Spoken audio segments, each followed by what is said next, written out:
ಕಡಿಮೆ ಬೆಲೆಗೆ ಚಿನ್ನದಾಸೆ ತೋರಿಸಿ 20 ಲಕ್ಷ ರೂಪಾಯಿ ದೋಚಿದ ಕಿರಾತಕರು. ಆಂಧ್ರದ ವ್ಯಕ್ತಿಯ ಮೇಲೆ ದೇವನಹಳ್ಳಿಯಲ್ಲಿ ಭೀಕರ ಹಲ್ಲೆ.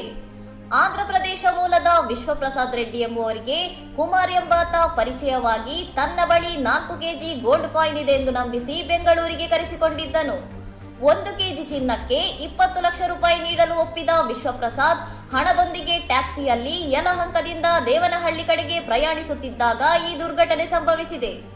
ರಾಷ್ಟ್ರೀಯ ಹೆದ್ದಾರಿ 47ರ ವೆಂಕಟಗಿರಿ ಕೋಟೆ ಬಳಿಯ ಖಾಸಗಿ ಲೇಔಟ್ ತಲುಪುತ್ತಿದ್ದಂತೆ 2 ಬೈಕ್ಗಳಲ್ಲಿ ಬಂದ 4 ದುಷ್ಕರ್ಮಿಗಳು ಟ್ಯಾಕ್ಸಿಯನ್ನು ತಡೆದು ನಿಲ್ಲಿಸಿದ್ದಾರೆ.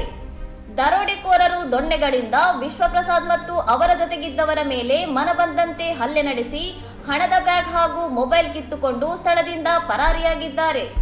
ಈ ಸಂಬಂಧ ವಿಜಯಪುರ ಪೊಲೀಸ್ ಠಾಣೆಯಲ್ಲಿ ಪ್ರಕರಣ ದಾಖಲಾಗಿದ್ದು, ಸಿನಿಮೀಯ ಮಾದರಿಯಲ್ಲಿ ದರೋಡೆ ನಡೆಸಿದ ಗ್ಯಾಂಗ್ ಪತ್ತೆಗಾಗಿ ಪೊಲೀಸರು ತೀವ್ರ ಶೋಧ ನಡೆಸುತ್ತಿದ್ದಾರೆ.